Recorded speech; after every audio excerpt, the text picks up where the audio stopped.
Okay. Hello, everyone.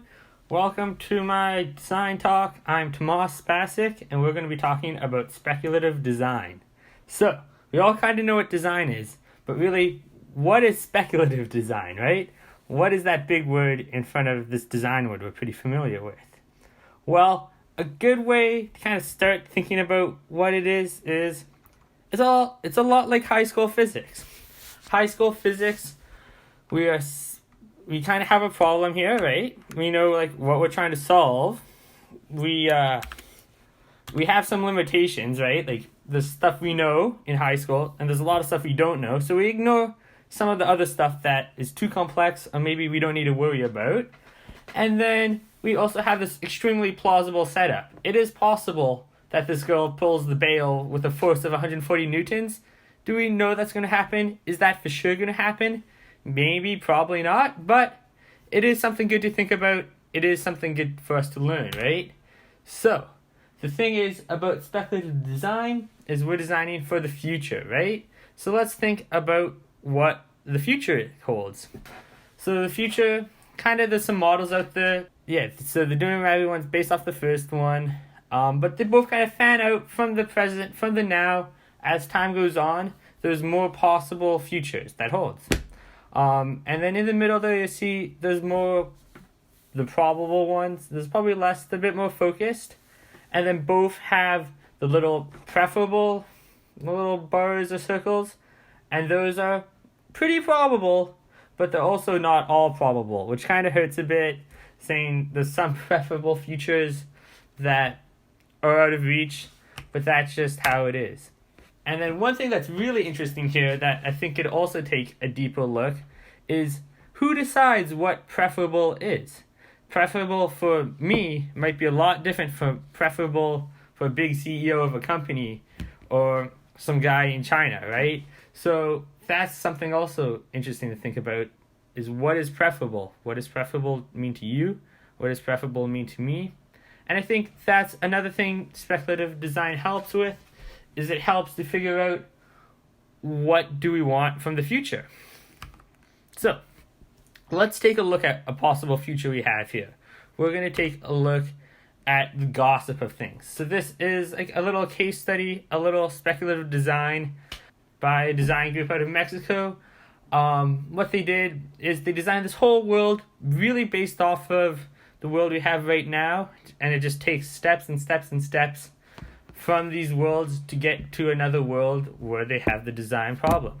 So we could watch this video. You can click on that link. Otherwise, I am going to read through it and then we'll talk about it after. So what it is, it's taking place in Mexico and it's talking about this global conglomerate that is really just overtaking the services throughout the country. So this Grupo Carso might decide to establish its digital presence by making its own operating system. So now it's both physical and digital. And this operating system would pretty much be a monopoly, and it would break some of the limitations of what we know as today as the Internet of Things. It would even establish new surveillance paradigms. So now if they're in the digital and in the physical world, they'll be able to talk to each other and really have complete control over everything. So you could ask right now, what would life be like in a world with an argumented Carso? So the company, digital and physical, really controlling everything. We saw in the first slide there, all of the companies and stuff they own. That's a pretty big monopoly. And then it's logical to assume that productivity would be a priority for this company. So it would use its new offline and online infrastructure to like monitor the efficiency of all the employees.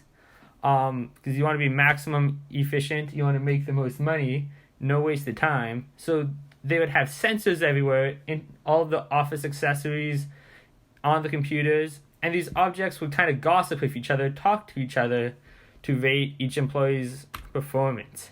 So that's pretty scary. We want to think about, is this something we want?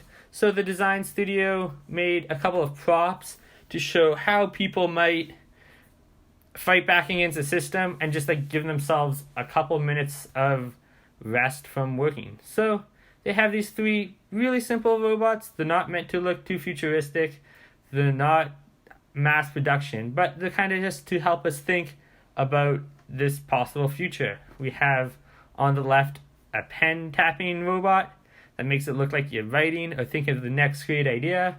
On the top there, we have a robot that has a picture of you with 2 dots, and it makes it look like you're reading a big PDF.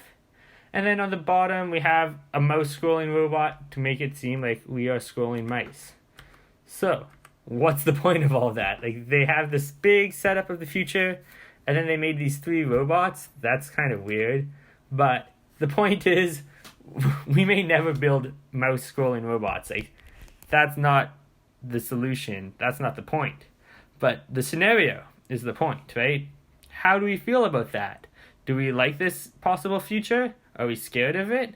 Should we take steps to get there? Should we take steps to avoid that? That's up for us to decide. So we could use that to shape the future we want to see. And then another great thing about speculative design is, as Dune and Rabi in the speculative design book, is they talked about how speculative design moves design upstream. It goes past product, beyond technology, to the concept or research state. So it develops these speculative designs or even useful fictions for facilitating debate. So now we can talk about this, right? We have something physical, we have a set world with rules to kind of talk about, and now it's a good jumping point for us to talk and discuss about the future we might want to see. So let's take a look at some other futures. I love these guys. We have Sid Mead on the top and Chris Floss on the bottom.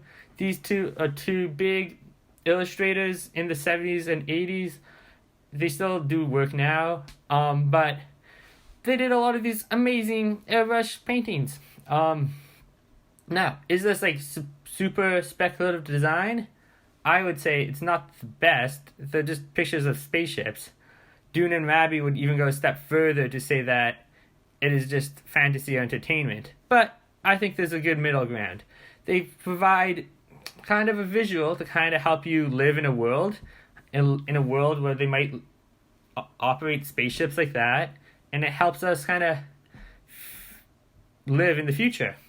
It also addresses concerns. If we were to have taxis in the future, what might these taxis look like? What are some problems there? So I don't think we should completely dismiss these 2 guys, but they are not the truest speculative design in that they are producing just a painting for a science fiction book. Now, these science fiction books, like the Foundation books, are also very good science fiction, set up a big world, and that allows us to imagine and dream in the future too. So those are also probably good speculative design worlds to exist and good speculative design worlds to think about. So, what is the difference between we have a science, we have a design, or is it art? Where's the line? What's the difference? Where does even fiction come in? Well, let's look at some art. So art, there's a couple of things of art that we could completely dismiss from being speculative design, like Petit Mondrian and all the abstract work. I would not consider that. Even if you are painting something that's old, something that's happened in the past, I don't think I would consider that speculative design or would consider that any use to us moving forward, thinking about the future. But the thing is, about all of these arts is the art space. We see in the bottom here, in Do Ho Su's big foot stomp, that sculpture may not be the best to think about possible futures. It does evoke emotions, and that is what's important here, right? So the speculative designs, they depend on the art to kind of evoke emotions. Otherwise, they could be an essay, right? The people in the first scenario, they didn't need to build those robots, but those robots, as a kind of art piece, kind of helped us feel how we feel about the scenario. It helps us immerse ourselves in the world. And I think that's what's important about the art. And I think that is how Sid Mead and Chris Floss really help us immerse ourselves in these worlds. Another thing that art has that really is valuable to the speculative design thought is the space of the studio, the art gallery.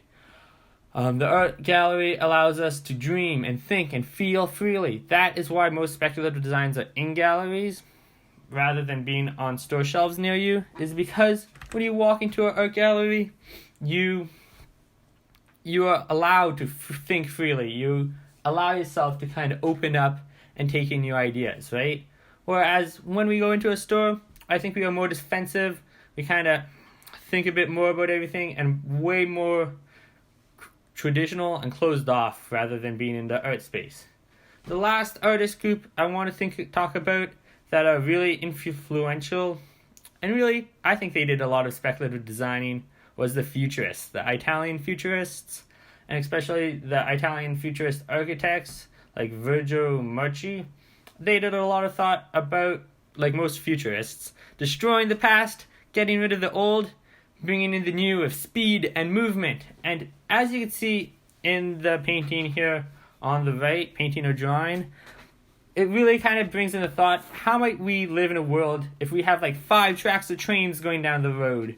And how do people cross? And how does this relate back to our values in our manifesto? So I think that is one extremely interesting world to look at, is the world of the Italian futurists and all the manifestos, because the manifestos are really kind of a lot like that setup we had in the beginning, talking about the corporation, what they did to get to that future. The manifesto, it reads a lot like a design speculation prompt. So, how does the science, design, art, fiction, speculative all kind of link up? Well, I kind of had to lay out my own little diagram to help me think about that. So I made this diagram. It has the 4 kind of questions each field might have. We have how might we? That's a pretty big design question. You could use that to guide a lot of design thoughts. And then we have science, which is just a hard how. How does a tree grow? How does the earth move around the sun? Those are all big how questions that science solves. And then we have what if. So this is kind of speculative. This is kind of like the fiction part. What if this giant conglomerate monitored all of the employees? So what if we were able to have our hard drives jump up on legs to kind of avoid any spills?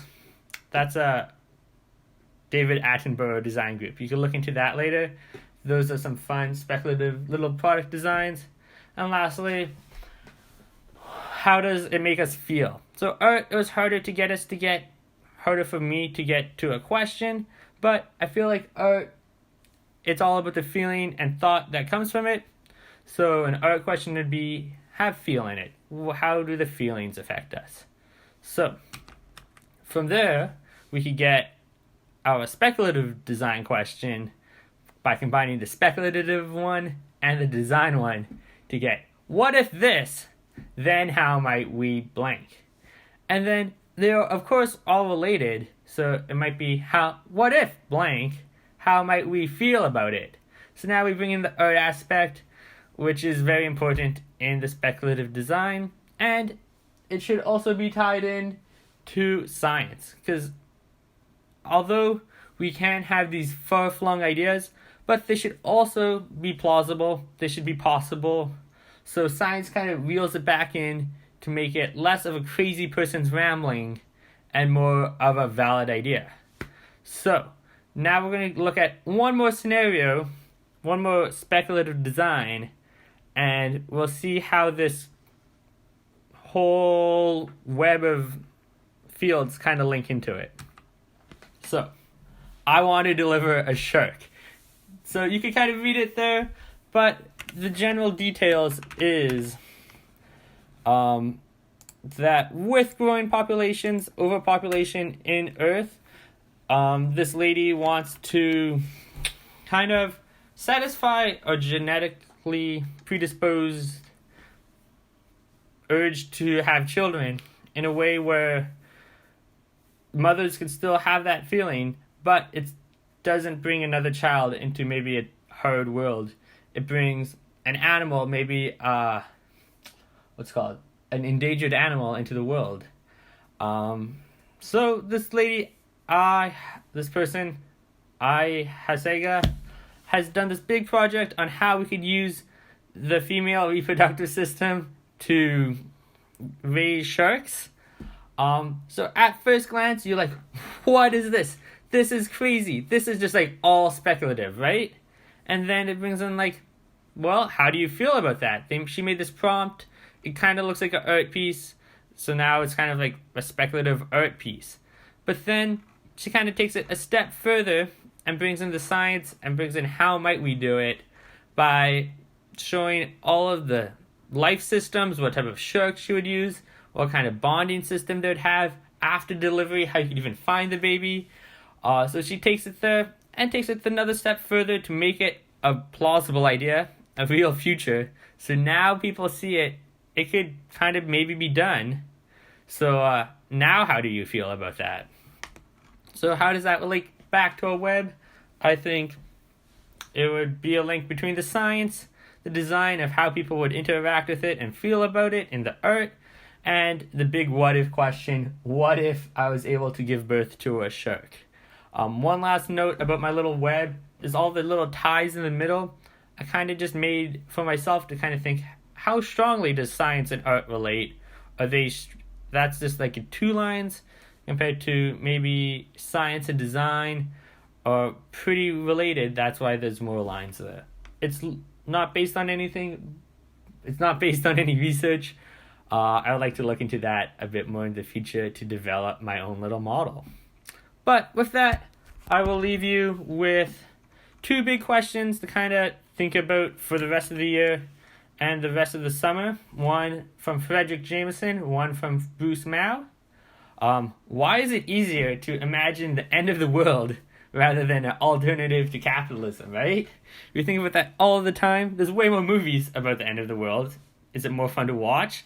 Why can't we think of an alternative to capitalism? And then the other one is Bruce Mao, good Canadian guy. Now that we can do anything, what will we do? Alright guys, have a good day. Bye.